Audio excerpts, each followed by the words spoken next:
N'amakuru y'incamugongo, amakuru ababaje cyane ava muri kaminuza ya Tumba College.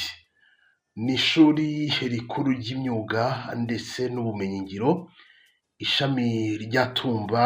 Iryo shuri rikaba riherereye mu karere ka Rulindo.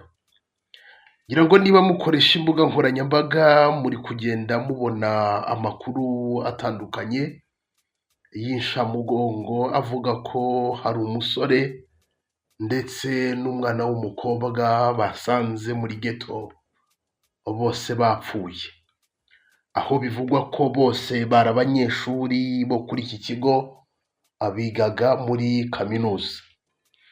Biravugwa ko ari amahano yabaye cyangwa se ari insida yabaye kuri uyu wa 24 z'uku kwezi kwa gatatu uyu mwaka turimo 2026.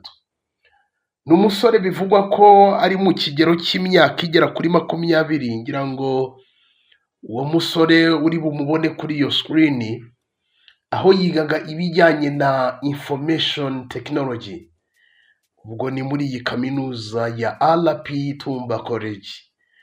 Ni inkuru rero mu by'ukuri iri gukomeza gushengura abantu, abanyeshuri biga Itumba, abaturage baturiye iki kigo benshi bumve bari kwibaza byinshi bijye bitandukanye, uburyo uyu musore ndetse n'uyu mukobwa baba bapfiriye muri iyi ghetto. Ariko se byagenze gute? Dore ko hari n'ubutumwa buri kuvugwa ko uyu musore yabanje gutambutsa abugenera iwabo w'umukobwa. Byagenze gute? Bimeze gute? Ni umukobwa n'umuhungu bakundanaga barabakunzi. Biravugwa ko rero uyu munsi ku itariki ya 24 aribwo uyu musore yapanze n'uyu mukobwa ko uyu mukobwa agomba kuza kumusura, nyine bagirana gahunda nk'abasheri, kubera ko uyu musore ntabwo yabaga mu kigo, ahubwo ngo yabaga inyuma y'ikigo, ariko yari ghetto nyine akodesha. Ubwo nta hostel yari afite mu kigo, birumvikana neza nyine yikodesherezaga we hanze y'ikigo. Arangije agirana gahunda n'uyu mwana w'umukobwa, araza aramusura. Kuri uyu munsi rero abantu baje gutungurwa. Ubwo birumvikana, sinzi ukuntu abantu bamenya amakuru, n'abari aho ngaho bamenya iby'ayo makuru. Byashoboka ko wenda banarebeye mu kirahuri wenda bakabona ishyano ryaguye, ariko abantu baje gutangara babona uyu musore. Ubwo bahengerezaga babona uyu musore aramanitse mu nzitiramibu, inzitiramibu, imigozi y'inzitiramibu babona ari kwerera hejuru. Hanyuma umwana w'umukobwa aryamye ku buriri nawe byarangiye. Hanyuma bahamagaza inzego ziraza, polisi, RIB. Hanyuma barangije, kubera ko biravugwa ko bari bifungiranije, kandi mbere y'uko bajya muri iyi ghetto umusore yabanje gushyiramo ingufuri. Ubwo yafungiyemo imbere afungishije ingufuri, maze baraza nyine bica urugi barinjira. Inzego zishinzwe umutekano, RIB, polisi ndetse n'inzego z'ibanze basanga ibara ryaguye. Abantu benshi iyi insida iri gukomeza mu by'ukuri kugarukaho cyane, nyine abantu benshi babyibazaho bati ibintu byaba byabaye gute? Nyine wumve ni bya bindi abarundi bavuga ngo ni akajembegete mw'abantu. Abantu benshi bari nyine ntabwo bari kubyumva tu uburyo byagenze gutyo. Umusore imyaka 20 muri ghetto we n'umukobwa. Ariko kimwe mu bintu natekereje na analize, byanga byakunda, niba uyu musore yapfanye n'uyu mukobwa kandi umukobwa akaba ari wowe wapfuye mbere, byumvikana neza ko uyu musore byanga bikunda niwe wishe uyu mwana w'umukobwa, nawe akurikiraho. Kandi uko kwicana k'uyu musore wishe uyu mukobwa bakundanaga, byanga byakunda hari icyo batigeze bumvikanaho. Ubwo bari muri iyi geto, byanga byakunda hari icyo batigeze bumvikanaho. Icya mbere, urukundo habamo ibintu byinshi. Bashobora gushwana, wenda urandendeka n'ibiki n'ibiki, byashoboka mu rukundo. Urukundo rwose pe byashoboka. Cyangwa se ugasanga umubano wabo ntiwari umeze neza, kamuhamagara ati ngwino, ngira ngo murabizi urukundo guhemukirwa ubundi amarangamutima, kubabaza amarangamutima, umutima w'umuntu ni kimwe mu bintu nabyo bishobora gutuma umuntu akora ibintu bimeze gutya, kubera ko dufite kesi zigiye zitandukanye zimeze gutya zagiye ziba mu bihe bigiye bitandukanye. Urantendeka ugira gute, ugasanga wenda nicyo ngicyo bapfuye, ikintu cyo guhemukirana mu rukundo, cyangwa se akaba yabona wenda mugenzi we ari kugira gute, hari ukuntu ari gukundana n'abandi. Birashoboka, urukundo rurababaza. Icyo ni ikintu cya mbere. Ikintu cya kabiri cy'ibi nibwo ndi kwanariza ibyabereye muri iyi geto mbere y'uko haba ibintu bimeze gutya. Ikindi kintu cya kabiri ntekereza ni uko wenda byashoboka si ihame, ariko ndi kugerageza kwanariza. Byashoboka ko wenda uyu musore yasabye uyu mwana w'umukobwa wenda ko baryamana, umukobwa akabyanga, akamutsembera ati hoya, ati niba dukundana wenda kuryamana, urukundo ntabwo rwacu rugomba kubakira ku kuryamana. Bikaba byaba ngombwa ko wenda uyu musore aniga uyu mwana w'umukobwa, kuko byanga byakunda uyu mukobwa yishwe kuko hari ubutumwa ndibuze kuza kuba nakugezaho. Uyu musore yandikiye uyu mwana w'umukobwa iwabo abandikira mesaje babwira buri kimwe cyose. Rero byashoboka ko ari uko nguko byagenze, uyu musore akaba yagira gute, akaba yavuga ati ukansuzugura n'ibiki n'ibiki. Mu rukundo ibyo bintu rwose birashoboka, kandi 100% birashoboka pe, kubera ko ibi ndabivuga ni kesi zigiye zitandukanye zimeze gutya zagiye ziba. So rero byashoboka ko ari uko nguko byaje kuza kuba byagenda. Ariko nk'abantu mwe n'akajembegete, abantu benshi bari gukomeza kwibaza kuri ibi bintu, babuze igisubizo cy'ibi bintu. Nyine iyi incident imeze gutya, kubura abantu bose ni bakuru, kubura abanyeshuri babiri kugira gute, ni agahinda gakomeye cyane.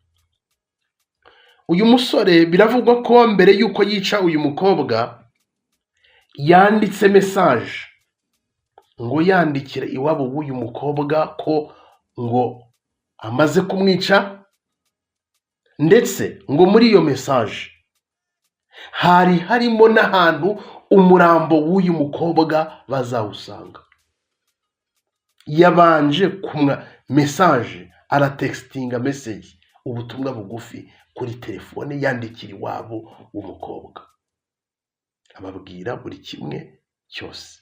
Nk'abantu mwe n'agahinda gakomeye, ni inkuru abantu benshi nyine ntabwo nyine ibi bintu ntabwo bari kubyumva. Bari bazi uyu mukobwa, bari bazi uyu musore biganaga, wumve ngo ni agahinda gakomeye cyane. Ubuyobozi bw'akarere ka Rulindo burabivugaho iki? Meya w'akarere ka Rulindo yitwa Mukanyirigira Judith yahamije iby'aya makuru y'urupfu rw'uwo munyeshuri wa Rwanda Polytechnic Tumba College ndetse n'uyu mukobwa wari wamusuye. Ati ibi byabereye mu rugo rw'umuntu wari ufite inzu zikodeshwa uwo muhungu yabagamo. Twasanze uwo musore wari ufite imyaka 20 ari mu mugozi w'inzitiramibu, yapfuye n'umukobwa agaramye ku buriri yapfuye. Inzego zibishinzwe zinje mu kibazo, ziri kwegeranya ibimenyetso ngo hamenyekane neza andi makuru. Ubwo urumva byashoboka niba yaragaramye, ari n'igihe wenda yamunize, cyane ko uyu muyobozi nyine adatanga detaye wenda ngo byagenze gute, ni ikintu yamukubise, ariko byashoboka ko yamunize. Meya Mukanyirigira yongeyeho ko bikekwa ko umusore ari we wishe uwo mukobwa, nawe yarangiza bwakirangiza. So kuko ngo hari ubutumwa bwo kuri telefone yoherereje iwabo w'umukobwa ababwira ko amaze kumwisha, ngo yongeraho naho bazasanga umurambo we. Uyu muyobozi yaboneyeho gusaba ababyeyi kujya bita ku bana babo bakabagira inshuti, ndetse bakagura ubucuti ku buryo baganira byose, kuko umukobwa basanze yari yavuye iwabo agiye mu mujyi wa Kigali kureba aho azakorera imenyerezamwuga, ariko aza no kujya i Rulindo batabizi. Ko birenze aka kantu ko karenze meya yatangaje. Umukobwa yavuye iwabo, ubwo byumvikane ntabwo ari umunyeshuri kuri iki kigo. Ntabwo ari umunyeshuri kuri iki kigo, ahubwo yakundanaga n'uyu musore wiga kuri iki kigo, arangije ajya kumusura. Yavuye iwabo agiye mu mujyi wa Kigali, ubwo yavuye mu cyaro aza mu mujyi wa Kigali kureba aho azakorera, ubwo ni stage, ariko aza no kugira Rulindo batabizi. Ko birenze, ajya no kugira Rulindo batabizi, ubwo ni iwabo batabizi. Hanyuma iwabo bakira message ku musore, message iva ku musore, umusore avuga ngo ndamwishe kandi umubiri we muzawusanga hano. Kandi iwabo bari bazi ngo uyu mwana w'umukobwa yagiye mu mujyi wa Kigali. Uwo mukobwa yari afite imyaka 18, my god, imyaka 18, umusore afite imyaka 20, ndetse ababyeyi b'umuhungu bari bazi ko abo bombi baziranye kuko bize ku kigo kimwe. Ababyeyi b'aba bana ubwo inzego z'umutekano zahageraga, nabo bari bahageze mu gihe imirambo y'abo bombi yahise ijyanwa gukorerwa isuzumwa. So nuko nguko bimeze, nuko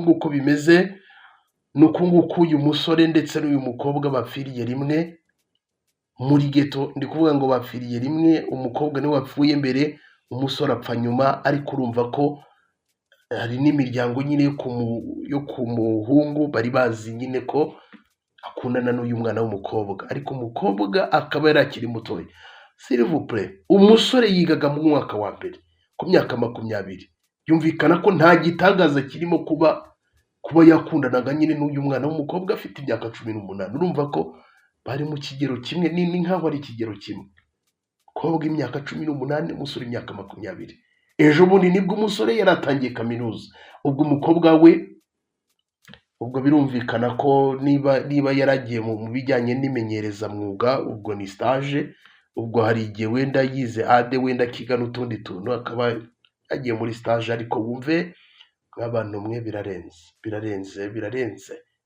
Ni inkuru abantu benshi ntabwo bari kuyakira, ntabwo imitwe y'abantu iri kwakira ibintu byabaye, iyi incident yabaye hagati y'uyu musore ndetse n'uyu mwana w'umukobwa w'imyaka 18. Reka nsoreza aha, ndabakunda, nitwa Shadu, iyi ni Shadu 250 TV. Niba utarakanda subscribe ubikore, tujye tubana 5 kuri 5. Ariko nihanganishije abo mu miryango y'aba bose, mw'abantu mwe, nta kindi kintu cyabaye hano byanga byakunda, ni ugutenguha k'urukundo. Byanga byakunda nicyo kintu cyabaye hagati, nicyo kintu cyabaye. Nuko bimeze, niyo si tubayemo. Imana ikomeze ibahumurize miryango. Abanyeshuri biganaga n'uyu musore, uyu mukobwa, abantu bari bamuzi, no kwihangana ni kwisibera. Ubwo Imana ikomeze ibahumurize imitima.